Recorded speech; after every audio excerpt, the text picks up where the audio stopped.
All right, Florida proved to be one of the states where Republicans achieved the most success in Tuesday's midterms, with Governor Ron DeSantis winning re-election by nearly a 20-point margin. Senator Marco Rubio handily defeated challenger Val Demings in a race that Democrats really believed they had a chance in, and dominated GOP candidates up and down in those House races.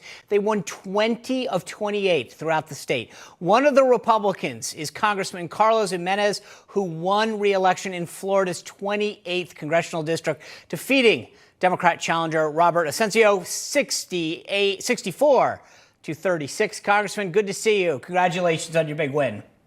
Thank you. Thank you very much. It was very gratifying and more than I expected. It was. I'll take the win.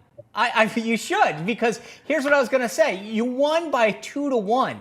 Miami-Dade, you're the former mayor down there, it turned even further red than before. All 20 in 20 of 28 House races, Florida went Republican. So walk me through what do you attribute the shift to statewide specifically? Well, number one, we have a great governor and great leadership from the top. I think we have really good candidates that fit their district. And that's one of the keys. You have to have candidates that actually fit their district. And so, I may not be able to win in the Panhandle, but the guy that's won in the Panhandle, Matt Gaetz, may not be able to win in Florida 28. So you have to have candidates that fit the district. You have to have good message. We also ran against President Biden. I didn't ever mention my opponent. He got all frustrated because I wouldn't. But why would I? I mean, I've got a great person to run against, which was President Joe Biden. He's not very popular here. He's not very popular around the nation either. But I think we just got our message out, pretty clear. And then from the top of the ticket all the way down, we just kicked, what? I do. All right, I do want to play a clip. At least in Florida. I want to play a clip of another network. They were talking about exit polls on Hispanic voters. Listen to this. Nationally, if you look at exit polls, support for Democrats among Latinos is down nearly 10% from where it was in 2018, and specifically among Latino men, an 11-point bump for Republicans. So concern, the concern quickly isn't just that this is happening broadly across the map. It's who it's happening with. It's not just Cuban Americans in South Florida, a demographic I know very well. It's with Puerto Ricans, it's with Colombians, it's with Central Americans. He's so right. So what was the message that worked? Well, the message that works is that the Republicans aren't crazy. We're not woke. And then the governor hit it on it. Florida is a state where woke comes to die. And so, we don't believe in the woke ideology.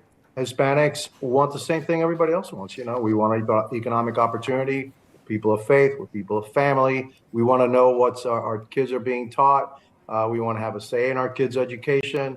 All those things that, everyday Americans want. Hispanics want the same thing. We're not any different. And so the Democrat Party has been coddling Hispanics, saying, thinking that somehow, we are monolithic, which we're not monolithic, by the way. Hispanics are different in different parts of this nation, in different parts of the world. But we do have some basic core values. Yeah, we are people of faith, family. We want to make sure our kids have education. We want to make sure our kids have opportunity. And so that's the message that works. And when you have a party that's going way to the left and with all this woke ideology and all their craziness, we can smell that a mile away. And so we're rejecting it. And so Hispanics are rejecting that message, and that's why they're coming to the Republican Party. Congressman, I don't mean to jam you up, but I don't have any time left. The president yesterday during his press conference was asked about investigations if the Republicans get the majority in the House, and he said, I don't think they should waste any time on it. Yes or no, should House Republicans still move forward with investigations when they take the majority in the House? Absolutely. There are some very serious questions about the dealings of the president's son and the dealings of the president himself when he was in his official capacity as the vice president. If he says that we're not going to waste our time on it, that means we should waste our time on it, because I don't believe anything this president says. And so and also there are a lot of questions that a heck of a lot of Americans want the answer to, and we got to get to the bottom of it.